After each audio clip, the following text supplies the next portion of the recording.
साथियों, भगत सिंह स्टूडेंट मोर्चा द्वारा विश्व आदिवासी दिवस पर जो कार्यक्रम किया जा रहा है, उसके लिए मैं अपना यह संदेश आप लोगों तक भेज रहा हूँ।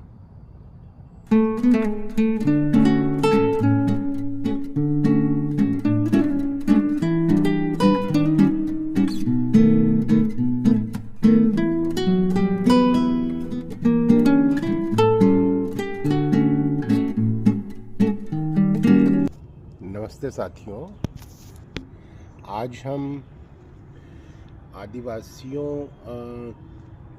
के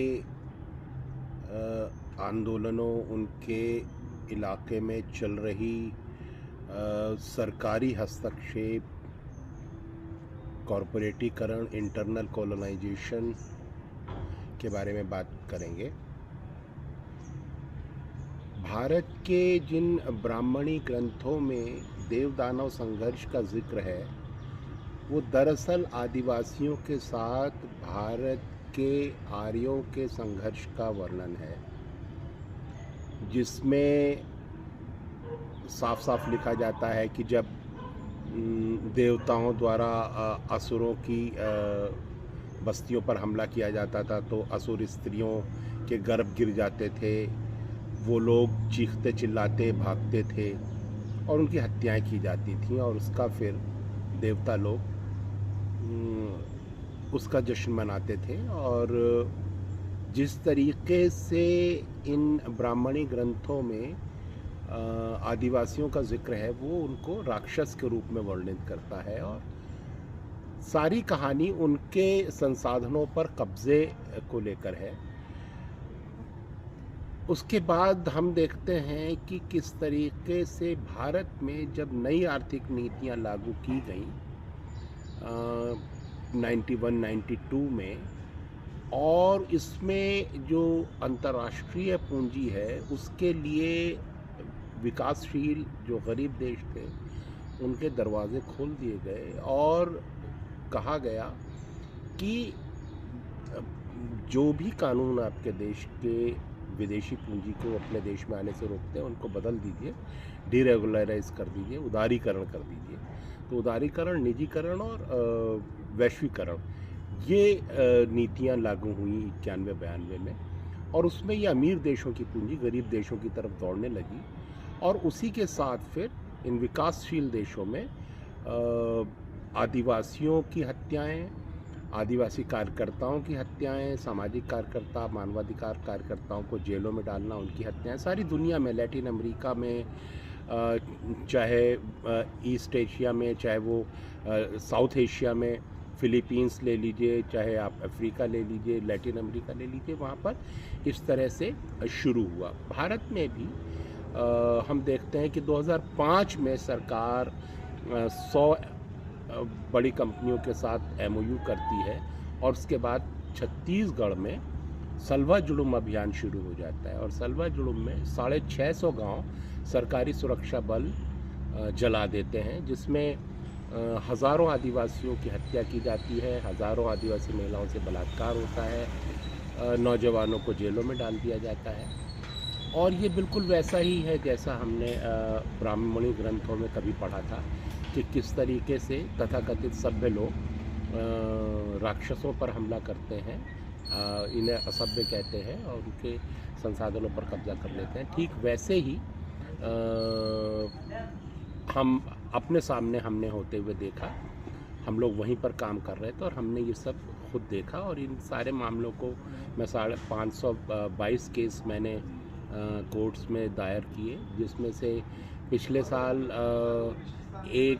2 साल पहले सन 22 में मेरे ऊपर 5 लाख का जुर्माना लगाया, जिसमें एक गांव में 16 आदिवासियों की तलवारों से सुरक्षा बलों ने काट कर हत्या कर दी थी, जिसमें 2 साल के बच्चे की उंगलियां काट दी गई थी, उसकी मां के सिर में चाकू मार दिया गया था, उसकी 8 साल की मौसी को मार दिया गया था, नाना नानी को मार दिया था, और 16 ग्रामीणों को मारा था, आदिवासियों को। और उस मामले को अदालत में ले जाने की वजह से मेरे ऊपर 5 लाख का जुर्माना लगा दिया गया था, और जिसे हमने नहीं दिया, और हमने कहा कि ये न्याय मांगना अपराध नहीं है, और आप न्याय नहीं दे रहे हैं और न्याय मांगने वाले के ऊपर जुर्माना लगा रहे हैं, तो हम नहीं देंगे, आप हमें जेल में डाल दीजिए।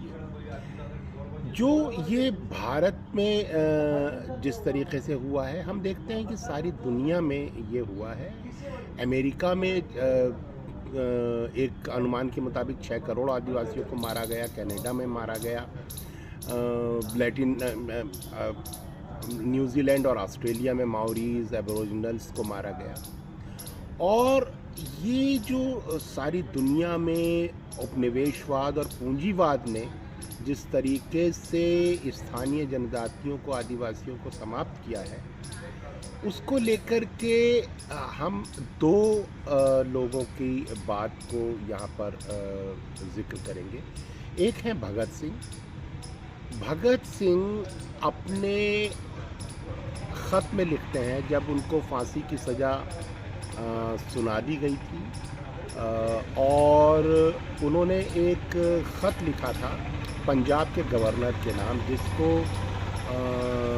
द लास्ट पेटिशन कहा जाता है। उसमें भगत सिंह कहते हैं कि एक युद्ध की स्थिति विद्यमान है, state of war exist and shall exist, और ये युद्ध अंग्रेज़ों के जाने के बाद भी चलता रहेगा।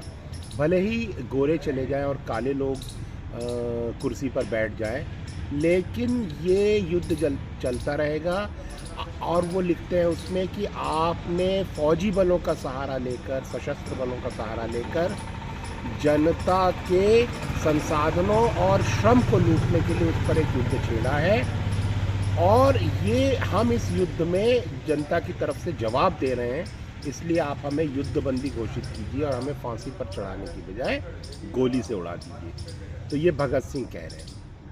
और गांधी क्या कह रहे हैं? गांधी कह रहे हैं, गांधी भी सेम बात कह रहे हैं।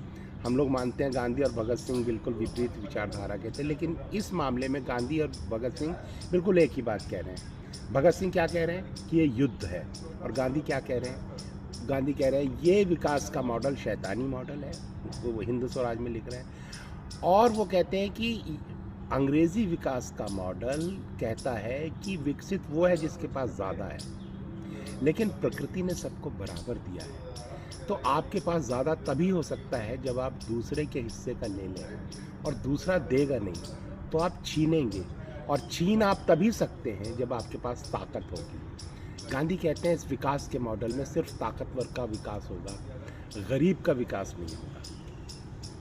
गांधी कहते हैं अंग्रेज़ अपने इस विकास के मॉडल को बनाए रखने के लिए, बरकरार रखने के लिए सारी दुनिया पर हमला करते हैं। अंग्रेज़ों के बारे में कहा जाता था कि अंग्रेज़ी राज में कभी सूरज नहीं डूबता, लेकिन वही अंग्रेज़ लिखता है कि ये भी सच है कि अंग्रेज़ी राज में कभी खून नहीं सूखता। गांधी कहते हैं कि अंग्रेज़ तो अपने इस विकास के मॉडल को सस्टेन करने के लिए सारी दुनिया पर हमला करते हैं, भारत अगर इस विकास के मॉडल को अपनाएगा तो भारत किस पर हमला करेगा? गांधी कहते हैं लिख कर रख लो, अगर तुमने ये विकास का मॉडल अपनाया तो एक दिन तुम अपने गांव पर हमला करोगे। आज वो स्थिति हम साफ साफ देख सकते हैं। आज हमारी पैरामिलिट्री फोर्सेस सबसे ज़्यादा कहाँ है? वो हैं आदिवासी इलाकों में। क्या करने गई है? क्या आदिवासियों को सुरक्षा देने गई है? नहीं, वो गई हैं वहाँ पर प्राकृतिक संसाधनों पर कब्जा करने के लिए। किसके लिए? क्या प्राकृतिक संसाधनों पर कब्जा करके गरीबों का गरीबी दूर की जाएगी? नहीं, बल्कि उनसे मुनाफा कमाकर पूंजीपतियों की तिजोरी भरी जाएगी। इसका मतलब है भारत के पूंजीपतियों के लिए भारत के सशस्त्र बलों को भारत की जनता के खिलाफ उतार दिया गया है, और ये हम साफ साफ देख रहे हैं। इसका मुकाबला जनता कर रही है, आंदोलन चल रहे हैं, जगह जगह आदिवासी कार्यकर्ताओं को जेलों में डाला जा रहा है। आदिवासी कार्यकर्ताओं का समर्थन करने वाले, साथ देने वाले सामाजिक कार्यकर्ताओं को जेलों में डाला जा रहा है। चाहे भीमा कोरे गांव के नाम पर कार्यकर्ताओं को जेलों में डाला गया हो, चाहे वो बस्तर में मड़कम हिड़मे को या अभी सुनीता पोटाम को और बहुत सारे जाने अनजाने आदिवासियों को जेलों में डाल दिया गया है, लगातार डाला जा रहा है। लगातार उनकी हत्याएं मुठभेड़ के नाम पर की जा रही हैं, और आदिवासी लगातार रेजिस्टेंस कर रहे हैं। और ये जो इसको हम कहते हैं इंटरनल कोलोनाइजेशन, जैसे अंग्रेज़ दुनिया के इलाकों पर कब्ज़ा करते थे, उसी तरीके से हमारी सरकार संसाधनों वाले क्षेत्र में पूंजीपतियों का कब्ज़ा कराने के लिए भारत की सशस्त्र बलों का इस्तेमाल कर रही है जनता के खिलाफ, और जनता उसका प्रतिकार कर रही है। इस बात को हमें ज़्यादा से ज़्यादा समझना है। जो जंगलों के बाहर लोग रहते हैं, हमारा मिडिल क्लास है, उसको समझना है। क्यों समझना है? क्योंकि ये जो लड़ाई आज जंगलों में चल रही है, ये फैलेगी, और ये गैर जंगली इलाके जो हैं, जो खेती के इलाके हैं, चाहे वो पंजाब है, हरियाणा है, उत्तर प्रदेश है, मध्य प्रदेश, महाराष्ट्र है, राजस्थान है, यहाँ पहुँचेगी। क्योंकि पूंजीवाद कभी रुकता नहीं है। पूंजीवाद कभी आदिवासी इलाकों में नहीं रुकेगा। पूंजीपति का अगला निशाना भारत की एग्रीकल्चर है, और भारत की एग्रीकल्चर पर कब्जा करने के लिए ठीक वही तरीके अपनाए जाएंगे जो आदिवासी इलाकों में पूंजीपतियों ने अपनाए हैं। यहाँ भी सीआरपीएफ गांव-गांव में बैठेगी। जो युद्ध आज आदिवासी इलाकों में चल रहा है, वो युद्ध कृषि के इलाकों में जो ग्रामीण क्षेत्र है भारत का, वहाँ पहुँचेगा। तो लड़ाई आपके दरवाजे पहुँचने वाली है। इसलिए हमें ये जानना बहुत ज़रूरी है, और मिलकर के इसके विरुद्ध रणनीति बनाने, जागरूकता फैलाने, इसको रोकने की कोशिश करने की ज़रूरत है। आज बस इतना ही। बहुत बहुत शुक्रिया। आप सबको शुभकामनाएँ।